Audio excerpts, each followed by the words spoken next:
Hi hello నమస్తే welcome to Vijay home and blogs. Hotel స్టైల్లో పల్లీ కొబ్బరి చట్నీ ఎలా తయారు చేసుకోవాలో చూద్దామండి. ఇది ఏ టిఫిన్లోకైనా బాగుంటుంది. ఇడ్లీ, దోశ, చపాతీ, పూరి దేంట్లోకైనా చక్కగా సెట్ అయిపోతుంది. ఈ చట్నీ కోసం ముందుగా స్టవ్ మీద ఒక ప్యాన్ పెట్టుకుని కొద్దిగా ఆయిల్ వేసుకోండి. దాంతోపాటు 1 కప్పు పల్లీలు వేసుకున్నానండి. ఏదైనా 1 కప్పు మెజర్మెంట్ అనేది తీసుకోండి. చట్నీ చేసుకోవడానికి అన్నీ మనం దాంతోనే వేసుకోవాలి. ఈ పల్లీల్ని లో టు మీడియం ఫ్లేమ్లో పెట్టుకుని చక్కగా ఫ్రై చేసుకోవాలి. హైలో పెడితే పైన మాడిపోతుందండి, లోపల ఫ్రై అవ్వు.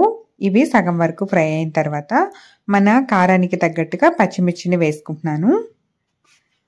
ఈ పచ్చిమిర్చి కూడా కొద్దిగా ఫ్రై అయిన తర్వాత చల్లారి పెట్టుకుని ఒక మిక్సీ జార్లోకి తీసుకోండి. దాంతోపాటుగా కొద్దిగా చింతపండు, 2-3 వెల్లుల్లిపాయలు, కొద్దిగా జీలకర్ర, అలాగే రుచికి సరిపడినంత కల్లుప్పు వేసుకుంటున్నాను. దీంతో పాటుగా ఒక చిన్న కప్పుడు పుట్నాల పప్పు వేసుకుంటున్నానండి. 2 టేబుల్ స్పూన్ల వరకు ఉంటుంది ఇది.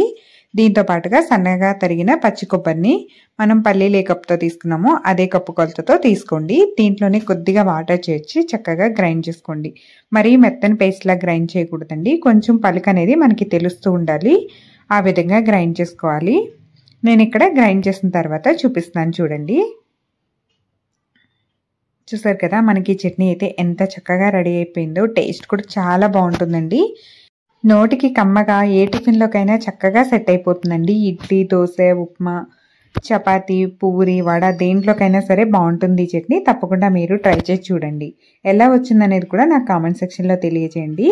ఇప్పుడు ఈ చట్నీలో కొద్దిగా వాటర్ అనేవి యాడ్ చేసుకుని పలుచగా కలుపుకున్న తర్వాత పైనుంచి తాలింపు వేసుకుంటే ఎంతో టేస్టీగా ఉండే హోటల్ స్టైల్ పల్లీ కొబ్బరి చట్నీ అయితే రెడీ అయిపోయింది. మరి మీరు కూడా ఒకసారి ట్రై చేసి ఎలా వచ్చిందనేది నాకు చెప్పండి. ఈ వీడియో నచ్చినట్టయితే లైక్ చేసి ఛానల్ని సబ్స్క్రైబ్ కూడా చేసుకోండి. మరొక వీడియోతో మళ్ళీ కలుద్దాం. Thank you.